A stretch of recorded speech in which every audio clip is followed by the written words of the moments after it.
Pride and Prejudice Chapter 49. 2 days after Mr. Bennet's return, as Jane and Elizabeth were walking together in the shrubbery behind the house, they saw the housekeeper coming towards them, and, concluding that she came to call them to their mother, went forward to meet her. But, instead of the expected summons, when they approached her, she said to Miss Bennet, "I beg your pardon, madam, for interrupting you, but I was in hopes you might have got some good news from town, so I took the liberty of coming to ask." "What do you mean, Hill? We have heard nothing from town." "Dear madam," cried Mrs. Hill, in great astonishment, "don't you know there is an express come for master from Mr. Gardiner? He has been here this half hour, and master has had a letter." Away ran the girls, too eager to get in to have time for speech. They ran through the vestibule into the breakfast room, from thence to the library. Their father was in neither, and they were on the point of seeking him upstairs with their mother, when they were met by the butler, who said, "If you are looking for my master, he is walking towards the little copse."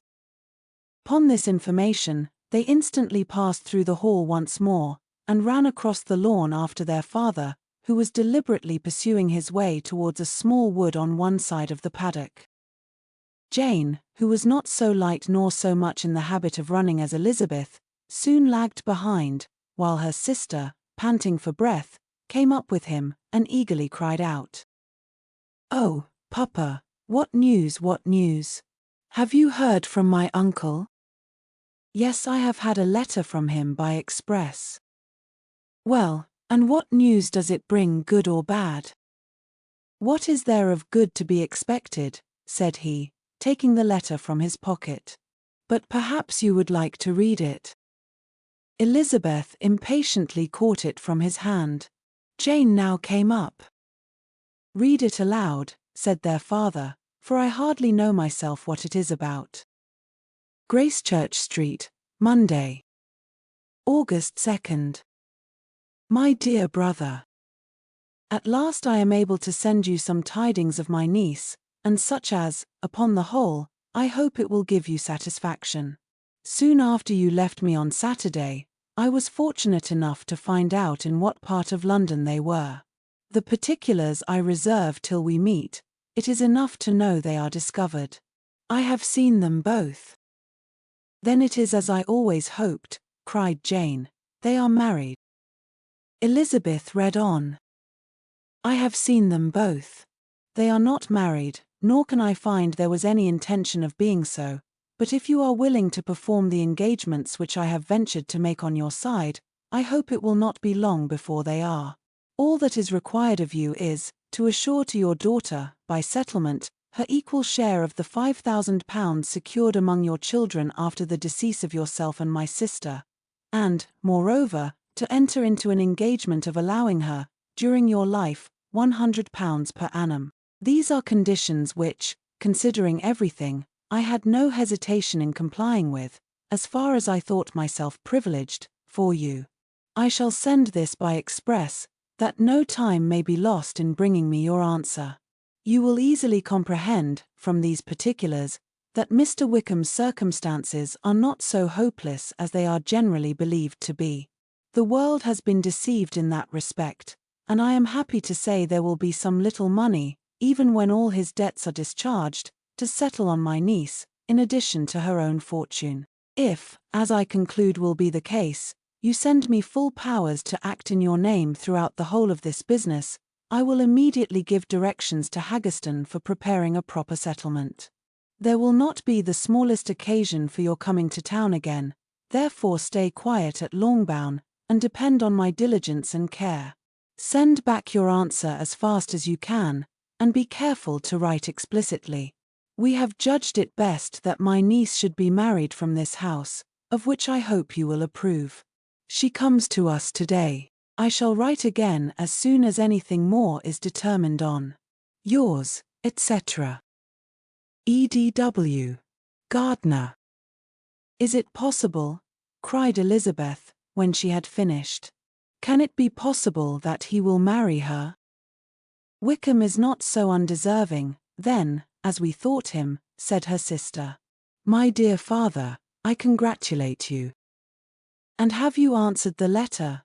cried Elizabeth. "No, but it must be done soon." Most earnestly did she then entreaty him to lose no more time before he wrote. "Oh, my dear father," she cried, "come back and write immediately. Consider how important every moment is in such a case."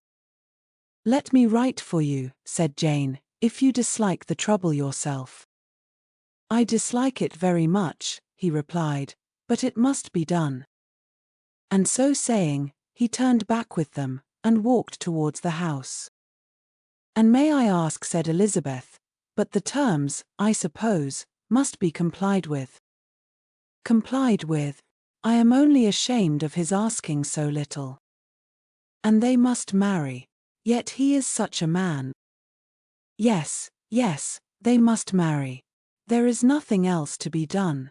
But there are two things that I want very much to know. One is, how much money your uncle has laid down to bring it about, and the other, how am I ever to pay him?" "Money? My uncle," cried Jane. "What do you mean, sir?" "I mean, that no man in his senses would marry Lydia on so slight a temptation as 100 a year during my life, and 50 after I am gone." "That is very true," said Elizabeth, "though it had not occurred to me before. His debts to be discharged, and something still to remain. Oh, it must be my uncle's doings. Generous, good man, I am afraid he has distressed himself. A small sum could not do all this." "No," said her father, "Wickham's a fool if he takes her with a farthing less than £10,000. I should be sorry to think so ill of him, in the very beginning of our relationship." £10,000! Heaven forbid! How is half such a sum to be repaid? Mr. Bennet made no answer, and each of them, deep in thought, continued silent till they reached the house. Their father then went on to the library to write, and the girls walked into the breakfast-room. "And they are really to be married," cried Elizabeth, as soon as they were by themselves. "How strange this is! And for this we are to be thankful. That they should marry, small as is their chance of happiness, and wretched as is his character, we are forced to rejoice. Oh, Lydia!" "I comfort myself with thinking," replied Jane, "that he certainly would not marry Lydia if he had not a real regard for her. Though our kind uncle has done something towards clearing him, I cannot believe that £10,000, or anything like it, has been advanced. He has children of his own, and may have more. How could he spare half £10,000?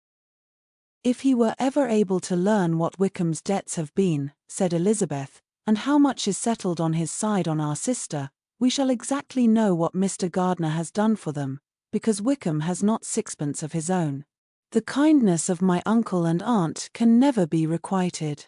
Their taking her home, and affording her their personal protection and countenance, is such a sacrifice to her advantage as years of gratitude cannot enough acknowledge. By this time she is actually with them. If such goodness does not make her miserable now, she will never deserve to be happy. What a meeting for her, when she first sees my aunt!" "We must endeavour to forget all that has passed on either side," said Jane. "I hope and trust they will yet be happy. His consenting to marry her is a proof, I will believe, that he has come to a right way of thinking. Their mutual affection will steady them, and I flatter myself they will settle so quietly, and live in so rational a manner, as may in time make their past imprudence forgotten." "Their conduct has been such," replied Elizabeth, "as neither you, nor I, nor anybody can ever forget. It is useless to talk of it." It now occurred to the girls that their mother was in all likelihood perfectly ignorant of what had happened. They went to the library, therefore, and asked their father whether he would not wish them to make it known to her. He was writing and, without raising his head, coolly replied, "Just as you please. May we take my uncle's letter to read to her?" "Take whatever you like, and get away." Elizabeth took the letter from his writing table, and they went upstairs together. Mary and Kitty were both with Mrs. Bennet. One communication would, therefore, do for all. After a slight preparation for good news, the letter was read aloud. Mrs. Bennet could hardly contain herself. As soon as Jane had read Mr. Gardner's hope of Lydia's being soon married, her joy burst forth, and every following sentence added to its exuberance. She was now in an irritation as violent from delight as she had ever been fidgety from alarm and vexation. To know that her daughter would be married was enough. She was disturbed by no fear for her felicity, nor humbled by any remembrance of her misconduct. "My dear, dear Lydia," she cried, "this is delightful indeed. She will be married. I shall see her again. She will be married at 16. My good, kind brother. I knew how it would be. I knew he would manage everything. How I long to see her. And to see dear Wickham too. But the clothes, the wedding clothes. I will write to my sister Gardner about them directly. Lizzie, my dear, run down to your father, and ask him how much he will give her. Stay, I will go myself. Ring the bell, Kitty, for Hill. I will put on my things in a moment. My dear, dear Lydia, how merry we shall be together when we meet." Her eldest daughter endeavored to give some relief to the violence of these transports, by leading her thoughts to the obligations which Mr. Gardner's behavior laid them all under. "For we must attribute this happy conclusion," she added, "in a great measure to his kindness. We are persuaded that he has pledged himself to assist Mr. Wickham with money." "Well," cried her mother, "it is all very right. Who should do it but her own uncle?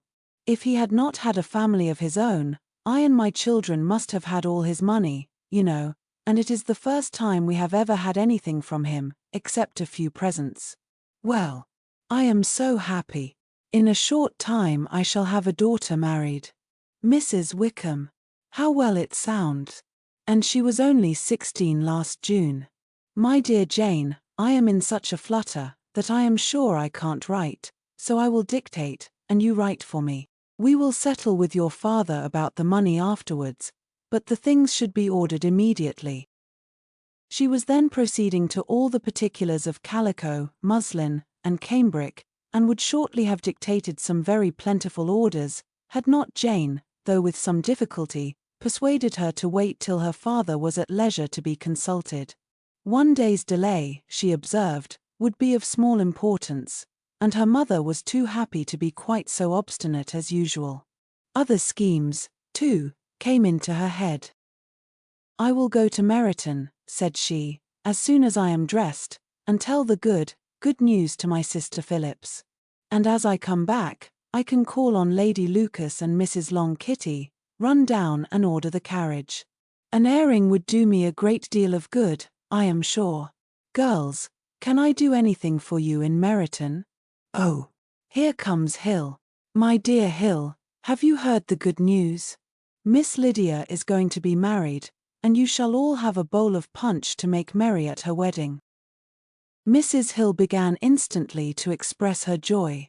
Elizabeth received her congratulations amongst the rest, and then, sick of this folly, took refuge in her own room, that she might think with freedom. Poor Lydia's situation must, at best, be bad enough, but that it was no worse, she had need to be thankful. She felt it so, and though, in looking forward, neither rational happiness nor worldly prosperity could be justly expected for her sister, in looking back to what they had feared only 2 hours ago, she felt all the advantages of what they had gained.